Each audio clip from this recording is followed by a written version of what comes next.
बिस्मिल्लाहिर्रहमानिर्रहीम, अस्सलाम वालेकुम नाज़रीन कराम, मैं हूं मखदूम शहाबुद्दीन और आप देख रहे हैं मेरा फेसबुक और यूट्यूब चैनल।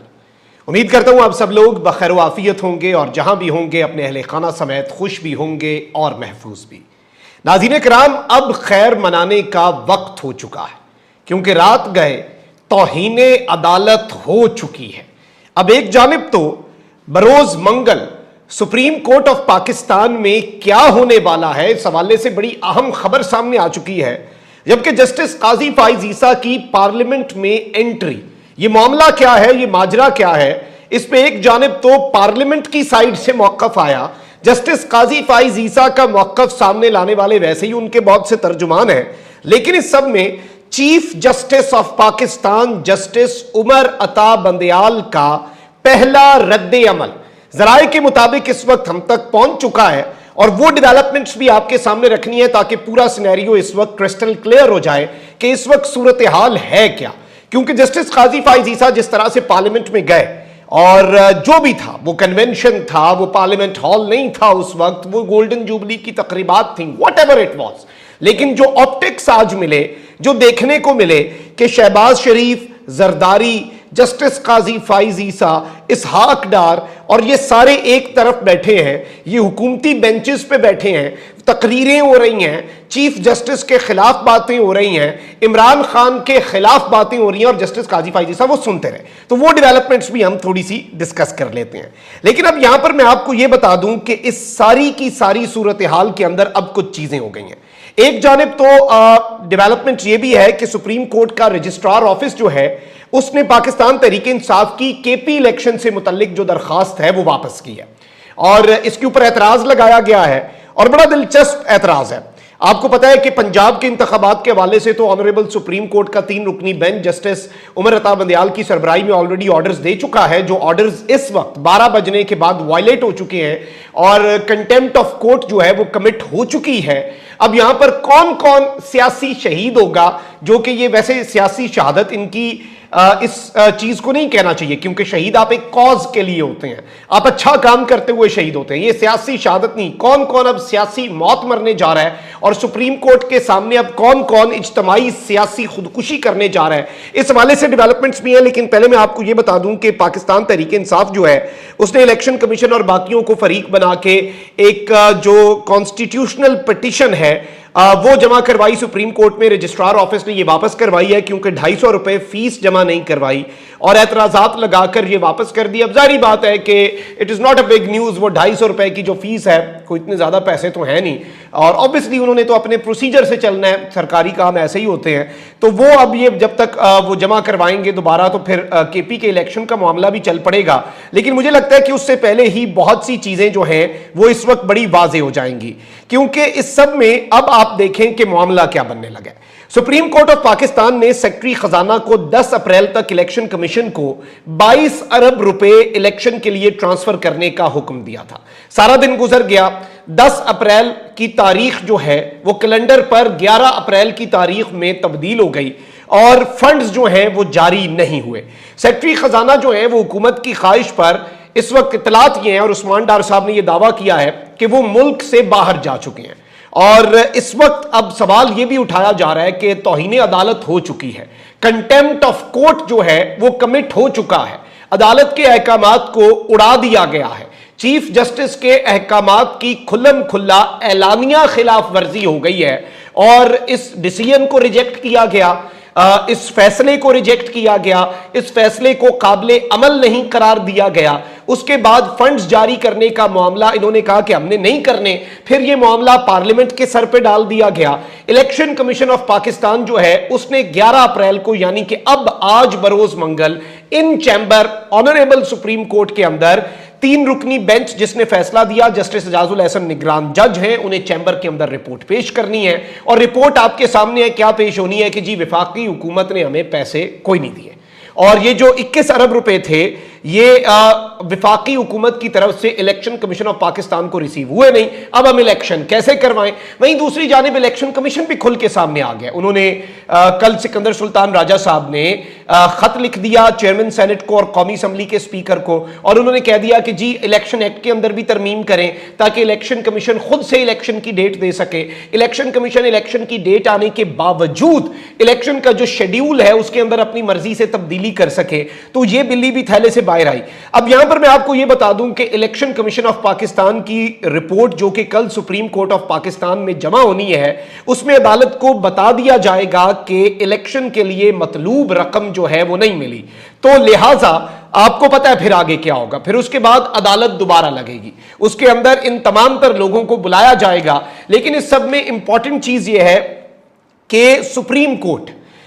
कोर्ट से कुछ बहुत सी बड़ी खबरें भी आ सकती हैं, क्योंकि कल जस्टिस काजी फाइज ईसा ने जिस तरह से शिरकत की, अब उस सब के ऊपर तर्जुमान कौमी असम्बली जितनी मर्जी वजाहतें दें, मेरे पास चीफ जस्टिस की तरफ से भी खबर है जो जरा इस वक्त बता रहे हैं कि सुप्रीम कोर्ट ऑफ पाकिस्तान के अंदर और ऑनरेबल चीफ जस्टिस इसके ऊपर क्या मौकफ रखते हैं। और ये मौकफ जो है ये बड़ा इंपॉर्टेंट भी है, क्योंकि ये मौकफ बताएगा कि कल यानी कि जो कि दिन अब शुरू हो चुका है, आज भी हम कह सकते हैं मंगल के रोज सुप्रीम कोर्ट में क्या होना है। एक जानब तो मैंने आपको बता दिया कि ये सब कुछ होना है, कंटेम्प्ट लगनी है, और अब चूंकि ये पार्लियामेंट के कंधे पर रख के बंदूक चला रहे हैं तो मैं इसे इज्तमाई हमला नहीं, मैं गुज़श्ता 2-3 दिन से ये कह रहा हूं कि दो ही ऑप्शन है, ये सुप्रीम कोर्ट पे इज्तमाई हमला भी है और ये इज्तमाई सियासी खुदकुशी भी है। ये इज्तमाई तौर पे पूरी पार्लियामेंट भी रगड़ी जा सकती है इस सब के अंदर, और ये बहरान को मजीद गहरा करने के लिए, बहरान को मजीद कशीदा करने के लिए ये एक स्ट्रैटेजी है, ये एक इनका हरबा है जो इन्होंने अपनाया। अब कल जस्टिस काजी फाइज ईसा साहब ने जो किया, अब उस सब के ऊपर इन्होंने हाथ में आईन की जो किताब है वो भी पकड़ी और सारी चीजें की।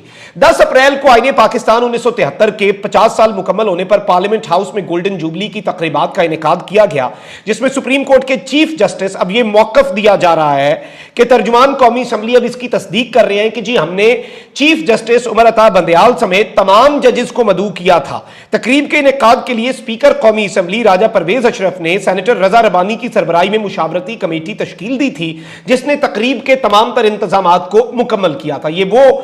कॉम्प्रोमाइज डेमोक्रेट्स हैं जो अपनी पूरी जिंदगी सियासत करते रहे कि हम पार्टी की सियासत नहीं, हम जमहूरियत, हम कॉन्स्टिट्यूशन के साथ हैं, हम डेमोक्रेट्स हैं, हम कॉन्स्टिट्यूशनल सुपरमेसी पे यकीन रखते हैं। इतने गंदे तरीके से ये एक्सपोज हुए ये 90 दिन के इंतखाबात के मामले पर। अब 26 रुकनी मुशावरती कमेटी में अरकान पार्लियामेंट भी थे, और इस सब के अंदर कन्वीनर मुशावरती कमेटी मियां रजा रब्बानी ने इस सब के अंदर शिरकत के लिए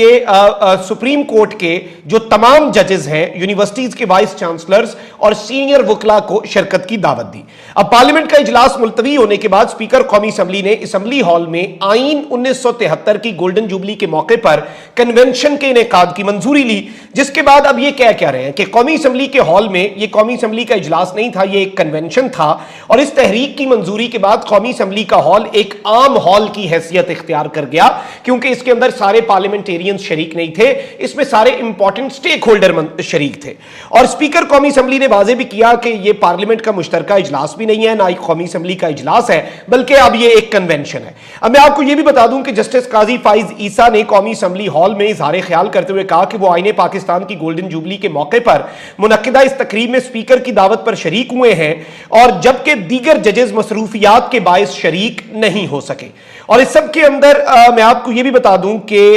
जस्टिस काजी फाइज ईसा पार्लियामेंट में कहा यह जा रहा है कि जी खिताब करने वाले पहले जज नहीं है, और ये तमाम तर चीजें हो रही हैं, और ये सारी की सारी दलीलें जो हैं ये इस वक्त प्रेजेंट की जा रही हैं कि जी जस्टिस काजी फाइज ईसा ने कोई ऐसा वैसा काम नहीं किया। लेकिन यहां पर एक सवाल है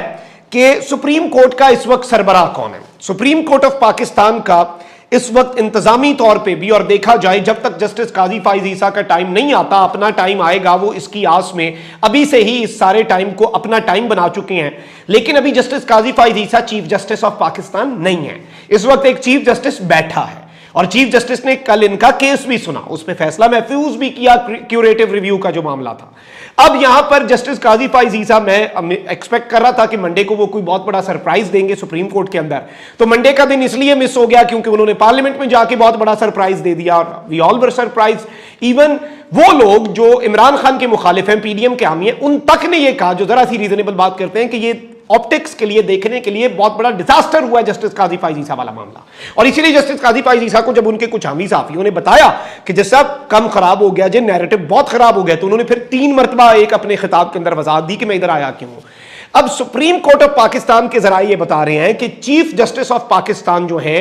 उन्होंने ये बात कही है कि जारी बात है सबको बुलाया गया, लेकिन जस्टिस काजी फाइज ईसा ने कोई इजाजत तलब नहीं की। He acted on his own,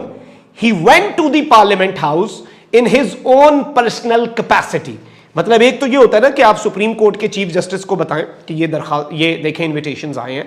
बाकी जजेस ने भी बताई होंगी। चीफ जस्टिस ऑफ पाकिस्तान जो है वो फिर उस चीज को बताएं कि भाई इजाजत दें, ठीक है ये वाले जज फारिग हैं, ये वाले जज हैं, ये चले जाएं, या फिर जिस जज ने जाना है वो चीफ जस्टिस को इन्फॉर्म करके जाए और फिर वो सुप्रीम कोर्ट ऑफ पाकिस्तान की तरफ से जाए। और जो सरबराह है सुप्रीम कोर्ट का चीफ जस्टिस, तो इस सब के अंदर इतलात ये आ रही हैं, जराये ये बता रहे हैं सुप्रीम कोर्ट ऑफ पाकिस्तान के अंदर से कि चीफ जस्टिस को कंसल्ट नहीं किया गया। जस्टिस काजी फाइज ईसा ने पार्लियामेंट हाउस के अंदर इस इजलास में, ये कन्वेंशन था जो भी था, इसके अंदर शिरकत जो है वो अपनी पर्सनल कैपेसिटी में की। इसमें सुप्रीम कोर्ट ऑफ पाकिस्तान का जो एक एडमिनिस्ट्रेटिव पूरा निजाम है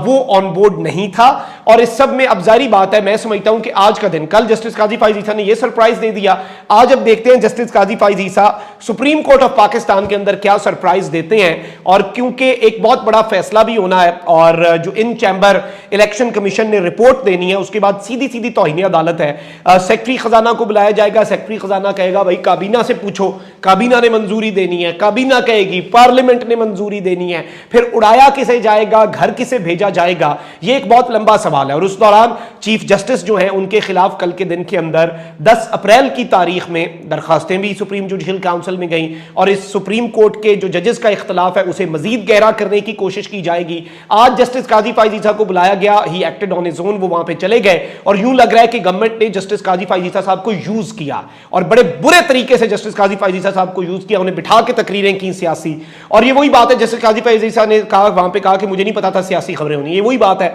मैं एक न्यूज स्टूडियो के अंदर चला जाऊं और कहूं कि जी मुझे नहीं पता था यहां पे न्यूज होनी है। भाई उधर होनी सियासी बात थी और कौन सी बात होती है वहां पे, वो सियासतदानों की जगह है, वहां पे सियासतदानों ने सियासत पे बात नहीं करनी तो क्या करनी है। ये वही बात है, मैं मस्जिद में चला जाऊं और मैं कहूं मुझे नहीं पता था कि यहां पे मजहबी बात होनी है, मैं कहूं कि मैं एक कमरे अदालत में चला जाऊं और मैं कहूं मुझे नहीं पता था यहां पे कानूनी दलाइल होने हैं, मैं वरना ना आता। भाई ऐसा नहीं होता। तो ये दलील तो ऑब्वियसली जारी बात है, जस्टिस साहब बड़े काबिल एहतराम है, बड़े सीनियर आदमी है, तो उन्हें इन चीजों का इदराक खुद भी होगा। अपना बहुत ख्याल रखें। अल्लाह निगहबान। पाकिस्तान जिंदाबाद।